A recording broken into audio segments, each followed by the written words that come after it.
রাজাকার শব্দটা প্রকাণ্ড একটা গালি, যাকে তাকে দেবেন না। আমার ছাত্রছাত্রী, আমাদের মেয়ে ছাত্রছাত্রীদের উপর যে লাঞ্ছনা হয়েছে, তার বিচার বিধাতা করবেন। তার বিচারের জন্য আমরা নেমেছি। তার কাছে বিচার চাবো। কোথায় বিচার চাবো? আমরা ঘৃণা জানাই। আমার কথা আমি বলতে পারবো না, আপনি তুলে নিয়ে যাবেন। প্রতিবাদ করতে পারবো না, ভিন্ন মত প্রকাশ করতে পারবো না, আপনি আমাদেরকে রাজাকার বলে গালি দিবেন।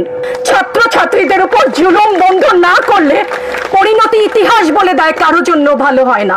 এখন আমাদের সাথে আমাদের প্রিয় সহকর্মী চৌধুরী সাইমা ফেরদৌস, আমাদের ইনস্টিটিউট অফ বিজনেস অ্যাডমিনিস্ট্রেশন থেকে, উনি সংক্ষেপে তার অনুভূতিটি বলবেন। আসসালামু আলাইকুম সবাইকে।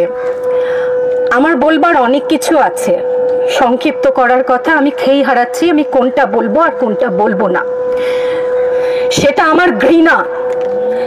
আজকে আমার কিছু প্রশ্ন আছে সবার কাছে, দেশবাসীর কাছে তো করব না, যাদের কাছে করবার তারা বুঝে নেবেন। আমি ইতিহাসের শিক্ষক না, কিন্তু ইতিহাস জেনে বড় হয়েছি।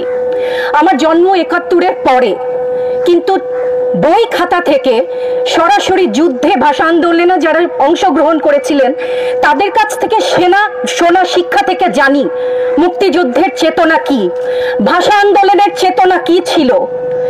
মুখের ভাষা বাংলা বলতে পারি, সেই জন্য বোধহয় ভাষা আন্দোলনের শহীদরা শহীদ হননি। আমার কথা আমি বলতে পারবো না, আপনি তুলে নিয়ে যাবেন। প্রতিবাদ করতে পারবো না, ভিন্ন মত প্রকাশ করতে পারবো না, আপনি আমাদেরকে রাজাকার বলে গালি দিবেন। রাজাকার শব্দটা প্রকাণ্ড একটা গালি, যাকে তাকে দেবেন না। আমি অনুরোধ করছি না, আপনাদেরকে বলে দিচ্ছি। ছাত্রদের কথায় আমি কিছুটা পরে আসছি, সেখানে আমাদের সহকর্মীরা যারা বলেছেন সেখানে আমি পূর্ণ একমত। আমাকে একটু বলে দেবেন আপনারা, মুক্তিযুদ্ধের চেতনা কি ছিল দেশের হয়ে?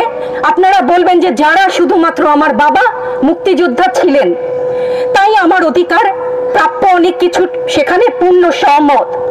কিন্তু এর পরবর্তী কাল থেকে আজ পর্যন্ত যে সমস্ত মানুষ দেশের বিভিন্ন জায়গায় বিভিন্ন ক্ষেত্রে নিজের স্বার্থ বলিদান দিয়ে দেশের জন্য কাজ করে যাচ্ছে, সব পথে উপার্জন করছে, টেবিলের তল থেকে 10 লাখ 5 লাখ টাকার কোটি টাকা তো বাদই দিলাম না, সেই সমস্ত লোক সম্বরণ করছেন, তাদের মুক্তিযোদ্ধার চেতনা কি কিছু অংশে কম?